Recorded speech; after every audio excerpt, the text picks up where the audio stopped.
Hello again, manredFC back again. So we're moving on to the next team in the table now. We are looking at Southampton. Now I'm going to start the clock here, 5 minutes, off we go, bang. Now I remember vividly, horrible night, wasn't it? It was hammering it down with goals and it was raining ferociously. You lost 9-0 to Leicester and I thought Hasenhüttl was in trouble. He was getting the old boot and you're going to bring someone else in. Credit to the owners and the chairman. They said we're going to stick with him, we're going to follow his plan and see how well we do. And the reaction from there has been phenomenal.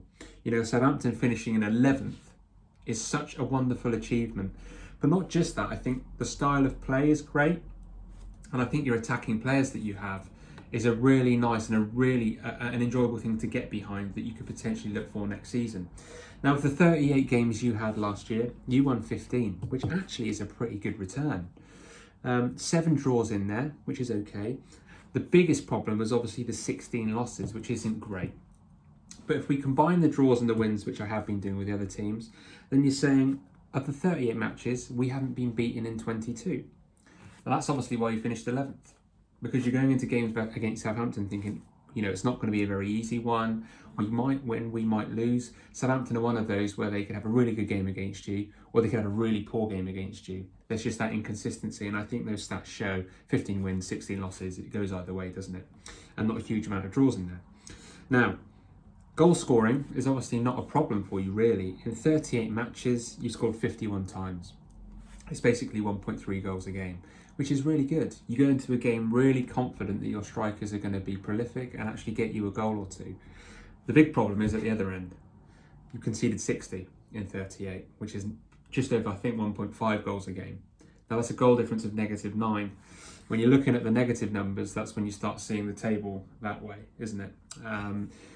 So that's not a positive. However, if you take the 9-0 literally away from the Leicester result and your goal difference is sitting at 0, so maybe that anomaly of that performance, you could maybe argue that that's not consistently how you've been, but it's a stat nonetheless. Now, I think Hasenhüttl's a brilliant manager.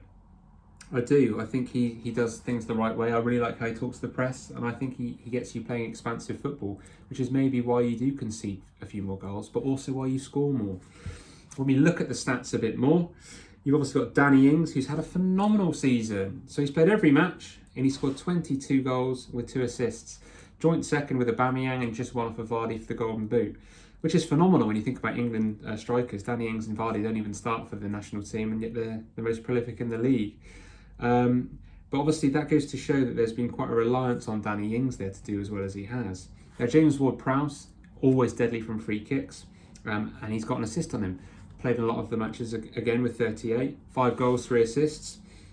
Stuart Armstrong, a midfielder, 5 goals, 3 assists. So they've got another player there. Che Adams, young forward, 4 goals, 2 assists. Obafemi, a really young player, 19 years of age, 3 goals, 2 assists. Didn't play a lot of matches. So you've got a few players in there that are scoring goals, but arguably you've got Danny Ings there, who's quite young, 5 years younger than Jamie Vardy at 27, who doesn't look like he's going to be letting up anytime soon. So I can only see Danny Ings repeating that sort of level next season.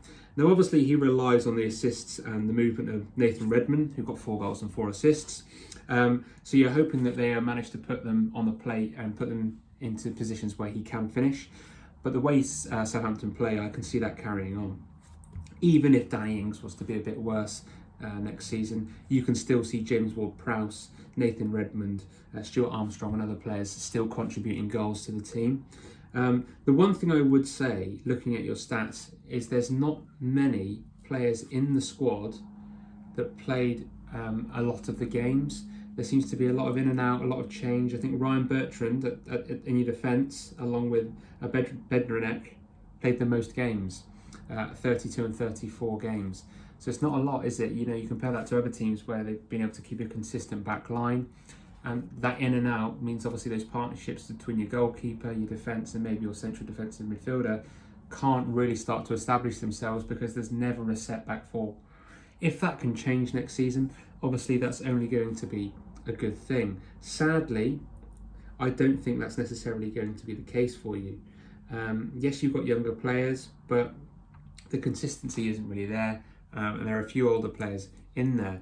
I see Southampton finishing 15th next season, which isn't too dissimilar to where you are now in 11th.